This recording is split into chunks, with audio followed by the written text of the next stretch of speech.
Nuwe ministers en adjunkministers word ingehuldig na president Cyril Ramaphosa se kabinetskommeling en 'n DBV slangredding ontaard in 'n veel groter operasie nadat hulle op militêre plofstof afkom.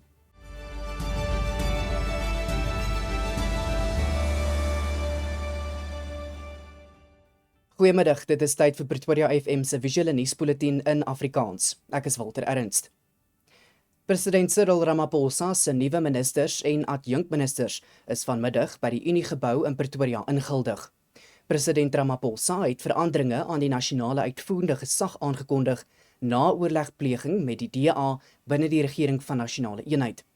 Ramaphosa het vir Willie Oukamp as die minister van landbou aangestel, terwyl David Meinier die nuwe minister van bosbou, visserye en die omgewing is. Dina Pule is as minister van maatskaplike ontwikkeling aangestel. Die president het die gewese landbouminister John Steenhuisen as adjunkminister van handel, nywerheid en mededinging aangestel. Alexandra Abrams is die nuwe adjunkminister van elektrisiteit en energie. Jack Bloom, die adjunkminister van water en sanitasie, en Yusuf Kassim, die adjunkminister van hoër onderwys. Die regering sê gister se landswye March en March betogings was oor die algemeen vreedsaam, ten spyte van enkele voorvalle van geweld.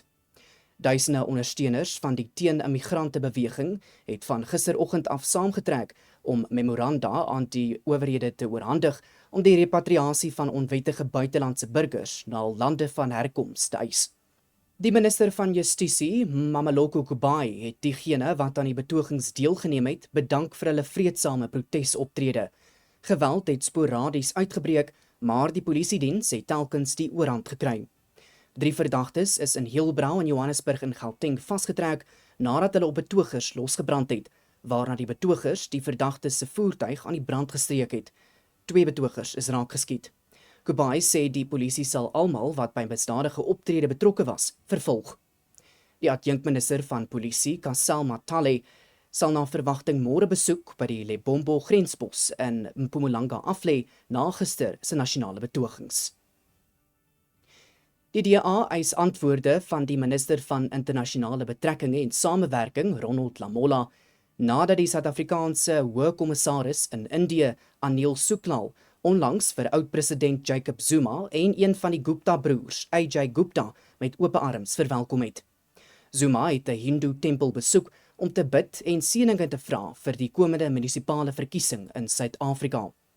Volgens die DA se woordvoerder vir die portefeulje, Ryan Smith, ondermyn die besoek die regering en misbruik dit staatshulpbronne om diegene wat die land se ekonomie geskaad het te vertroetel terwyl hulle vervolging vryspring.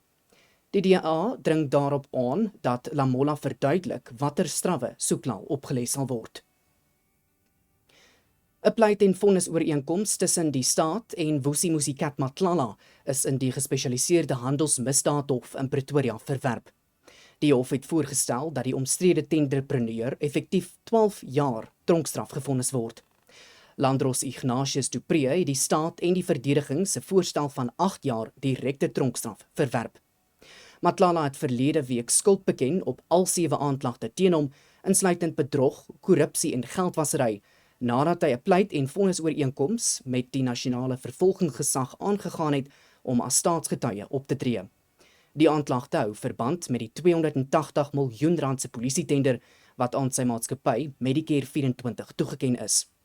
En 'n deursoekingslasbrief by 'n huis buite Durbanville in Kaapstad het tot 'n groter multi-agentskap operasie gelei nadat beamptes van die Nasionale Dierebeskermingsvereniging 5 uitheemse slange op die perseel ontdek het. Daar is ook op militêre rookgranate beslag gelê. Die Kaap die Goeie Hoop Dierebeskermingsvereniging sê 4 adders en 'n luislang is in haglike omstandighede aangetref. Die polisie en weermag is ontbied om die rookgranate veilig te hanteer. 'n 25-jarige man het reeds in die Bellville Landdroshof verskyn. En dit bring ons aan die einde van vanaand se visuele nuusbulletin in Afrikaans. Baie dankie dat jy saamgekyk het. Ons het môre weer 'n afspraak.